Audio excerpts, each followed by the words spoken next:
Hey fellas, how you doing?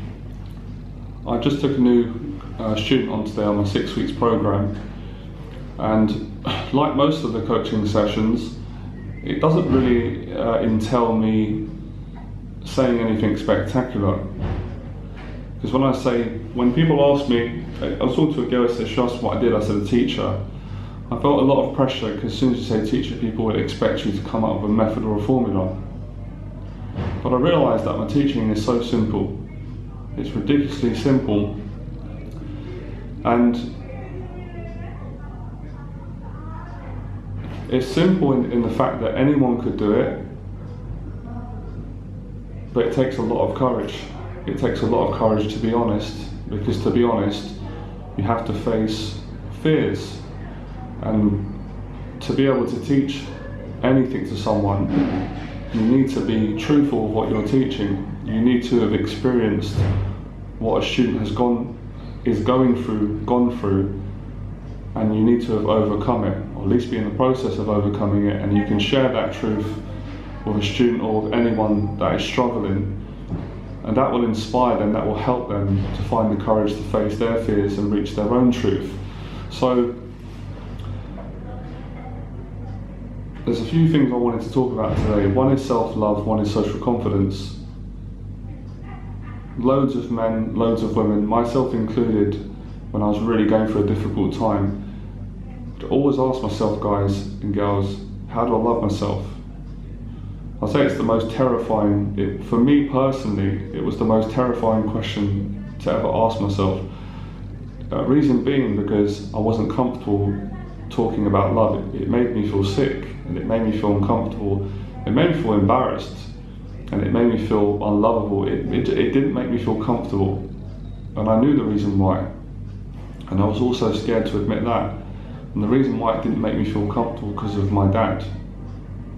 Because when I was around my dad, I couldn't show affection or love. I couldn't speak about it because he criticised me when I was younger for being loving, and my psychology had been completely reset and changed into thinking anything to do with love or affection or compassion or honesty is considered weak, and it leaves me in danger.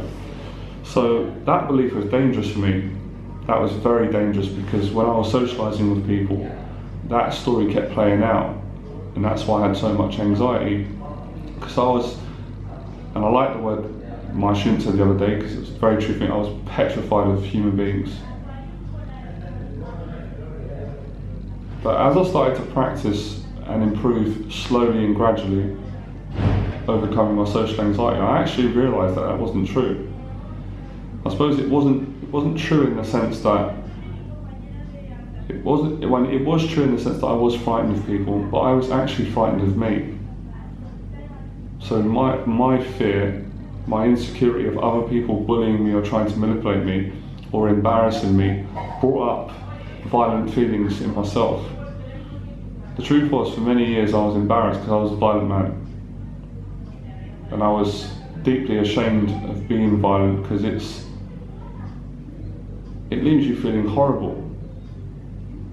I was frightened to frighten other people, and I was frightened that they would frighten me, and I was frightened that they would see that I was violent and they would sense it, which they did. Because human beings, we are sensitive. It's a God-given gift. That's what gives us compassion, survival instinct. So I was embarrassed, ashamed and frightened of being caught out for being a violent person. And I mean violent in every sense of the word. Physically violent, I was physically violent for many years. Verbally violent. And I hated people. I hated people because I hated myself. And I hated my dad at that time. I hated everyone. And I felt in danger all the time. I couldn't relax, which is what caused the anxiety. And within hate, within danger, everything you go through, everything that a person could be ashamed of, self-hate, self-betrayal, psychotic jealousy, paranoia, negative thoughts, self-harm, self-abuse, addiction, drugs, violence, dishonesty, cheating. I was all those things.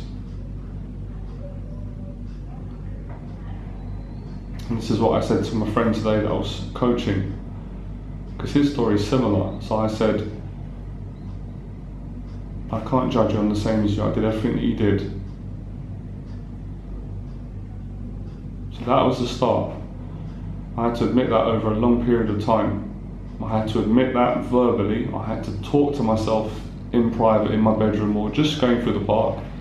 And I had to, in my mind, I had to admit to this. It was very difficult.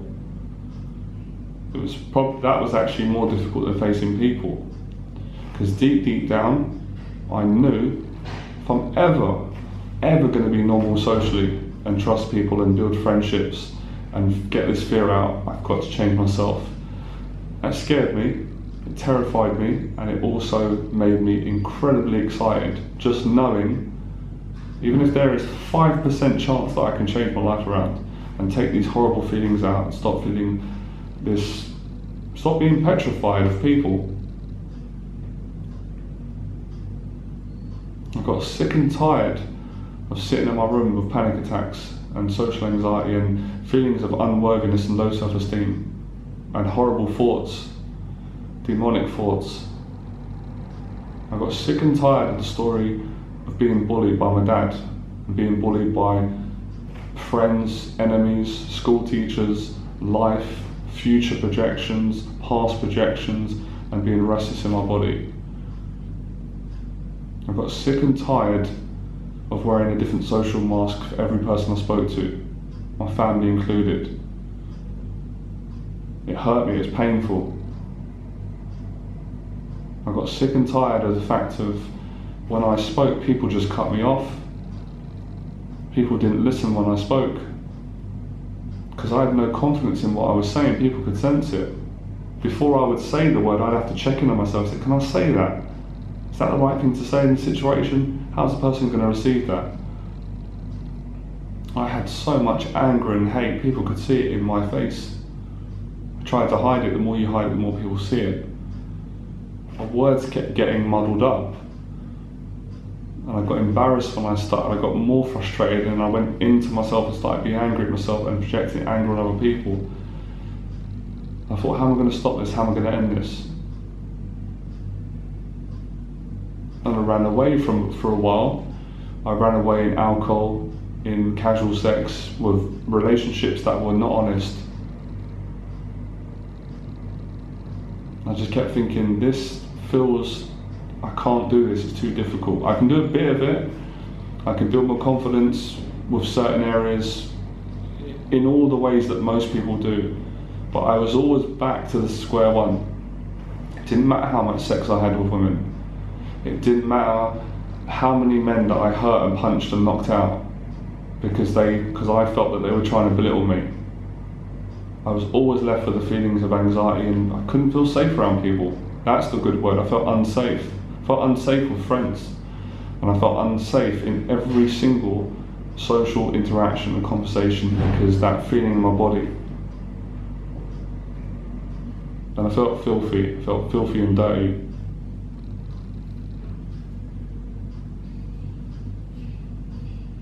And I was frightened to speak up.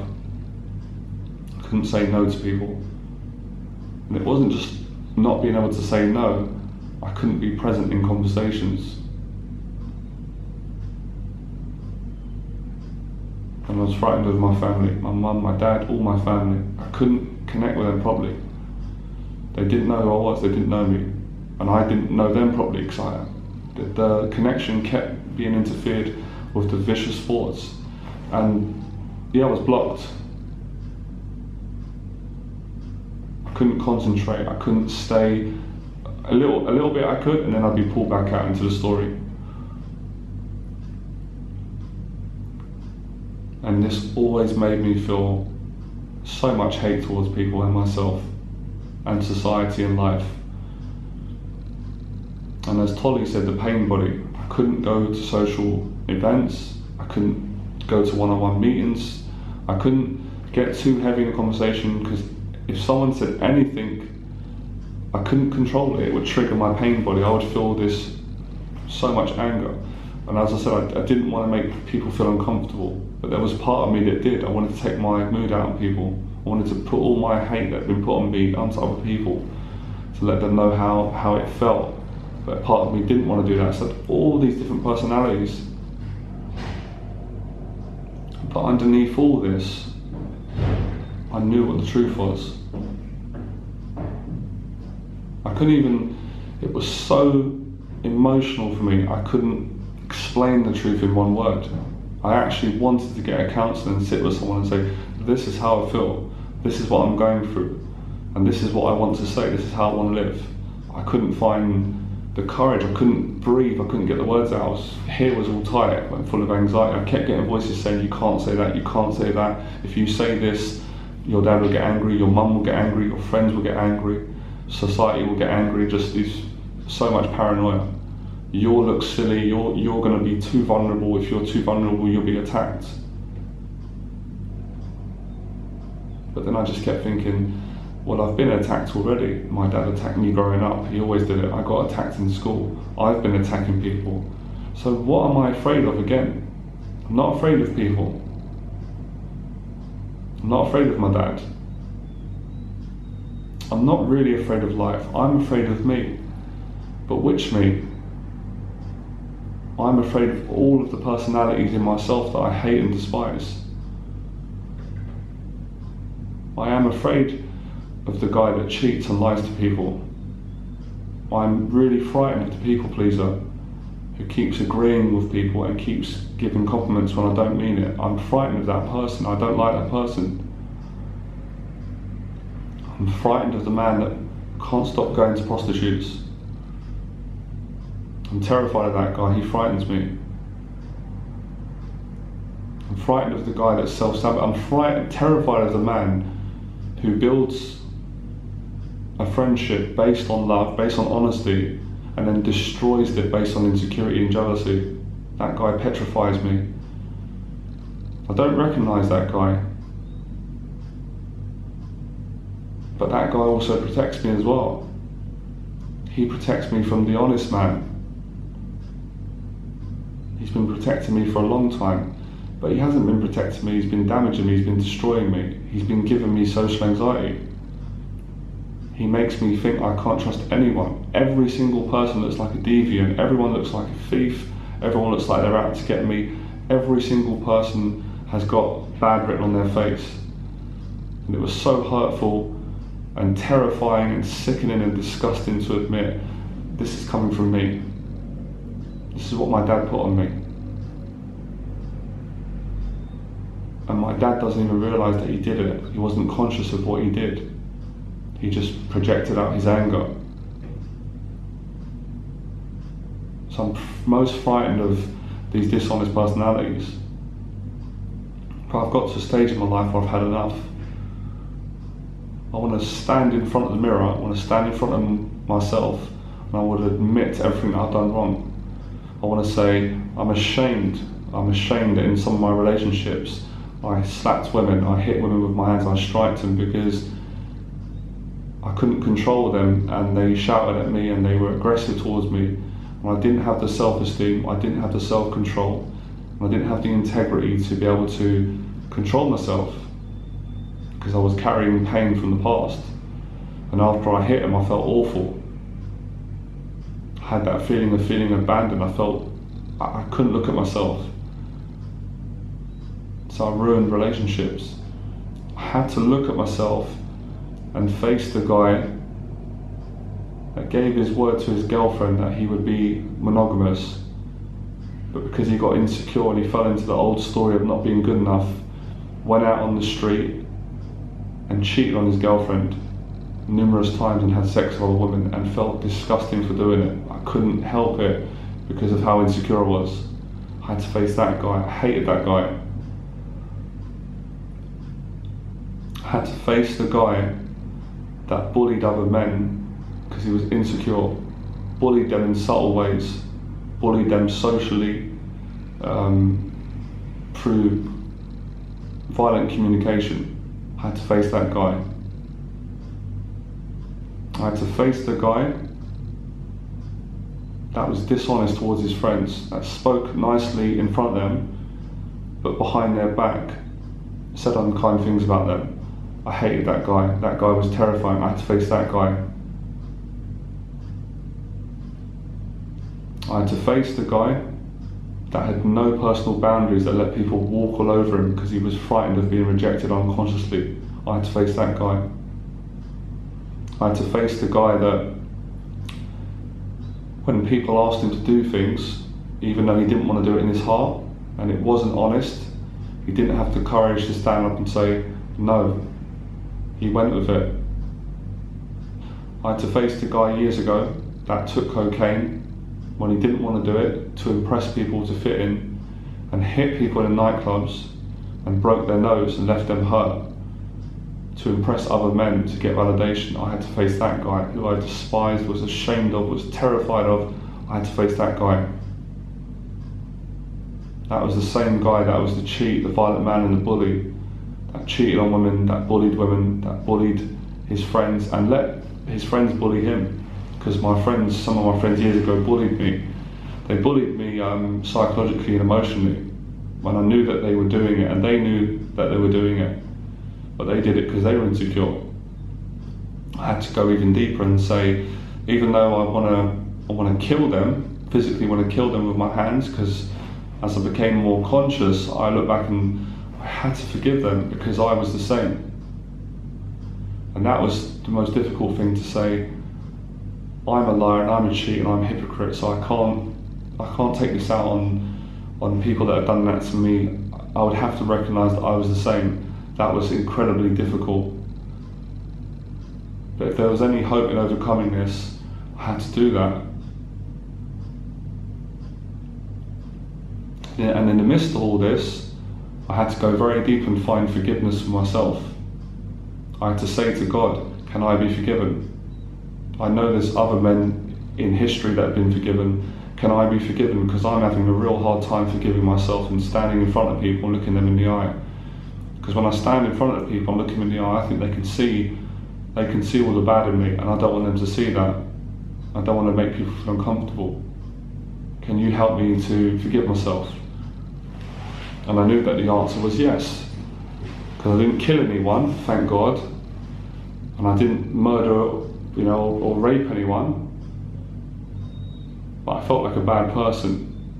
And I felt like a bad person because, as I said before, when I was younger, my dad had corrected me on numerous occasions. He beat me bad growing up. And I was even frightened to admit that and say that out loud, in case people thought Jonathan's seeking sympathy or he's trying to make his dad look bad and make himself look good, but that was the absolute truth. So I wanted to admit to everything and face everything, one by one, gradually. And this was going to be how I was going to build my confidence. And I wanted to stop lying and cheating with everyone. I didn't want to be a liar and cheat. And I certainly wanted to stop being a bully. I wanted to build love in my life and self-confidence. And I wanted to reconnect and strengthen my belief in God and actually live a life of happiness.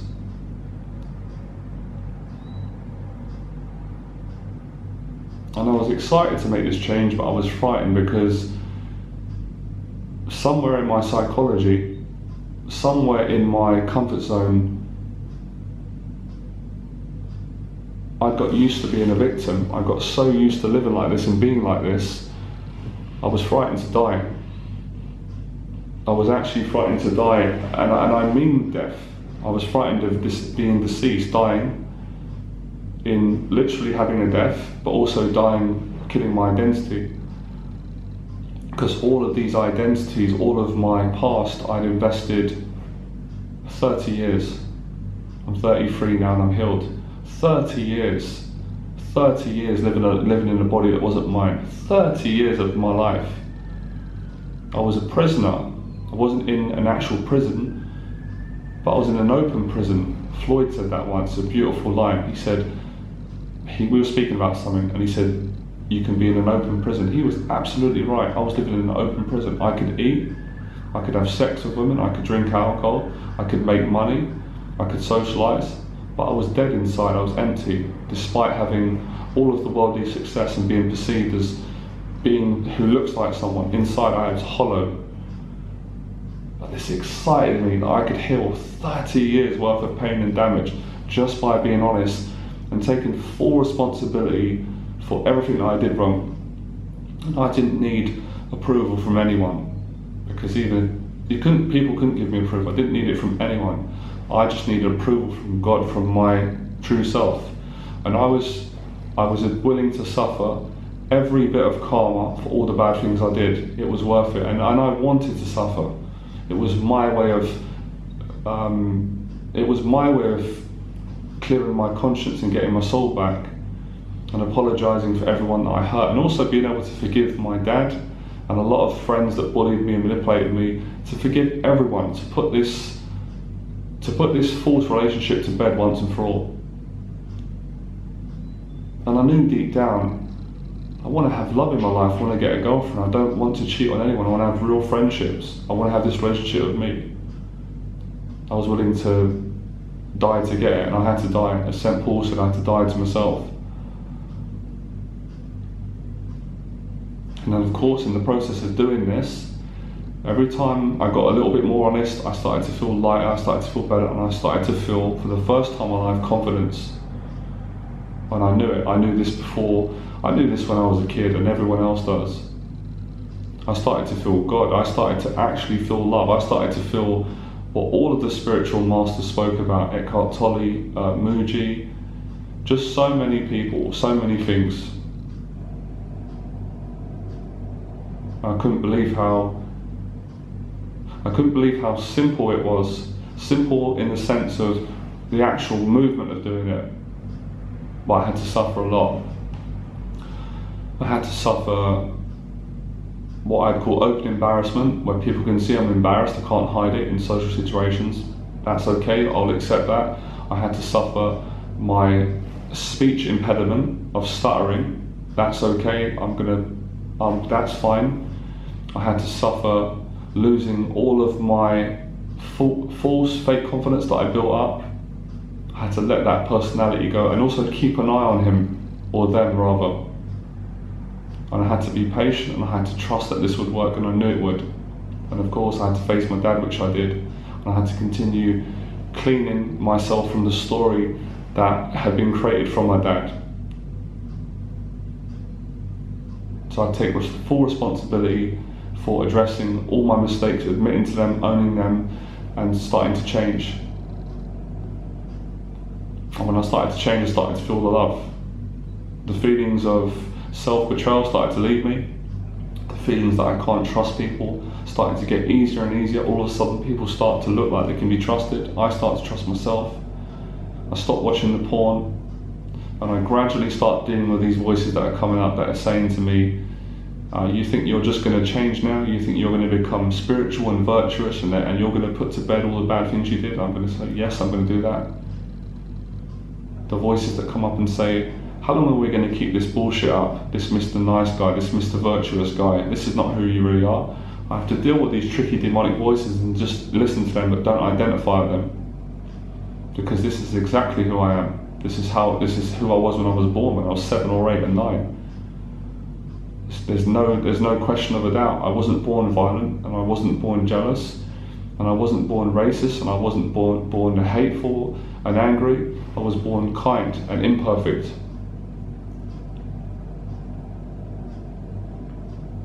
I was willing to completely dismantle my whole life and start again. And forgive myself and not be hard on myself and say, I wish I didn't do that. There was no point, it's already done. I can't change what I did, I can only change the future. So it's a relationship with everyone who hurt me, to forgive them, to gradually forgive them. Not even to force myself to forgive them, not even to fake forgiveness or intellectualize it. It didn't have to. It all came as a natural healing process. So I started to feel massive love for my dad and for my mum, and of course for myself and for human beings, for people. I knew that this was working because I stopped feeling hate towards people. I stopped getting those horrible feelings, and those vicious thoughts started to quieten down. I started to feel good in myself for the first time. The temptations lessened to cheat on people, cheat on women. The need to people please, the need to be validated, the need to do stuff, bad stuff behind the scenes. It was actually became a need to tell the truth.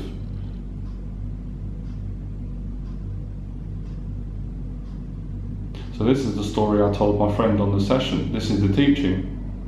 You guys are getting it now for free. This is free. This is my honest story. Do you want me to keep going? Then I felt myself. I actually felt this is who I am. It was as if I was brought back in time and reconnected, and it felt, I've just got to be myself. It's simple. I don't need to try hard. I don't need to trick, manipulate, just be myself. And it was so true what Jesus said. Thou seek the kingdom within and receive all of his. Hey guys, how you doing? It's Johnny.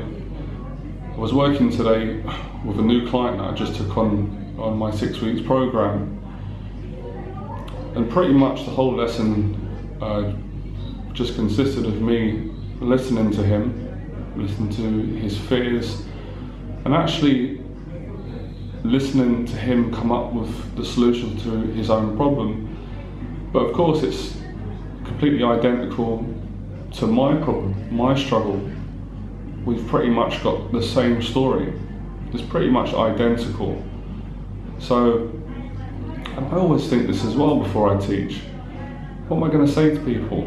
Because I don't have a method. There's no magic. There's no magic route. There's no structure. It's just listen to people, be present, and hear where they are struggling and what they need to do to overcome their struggles and find self-love and find confidence. That's just listening, being present, and repeating back.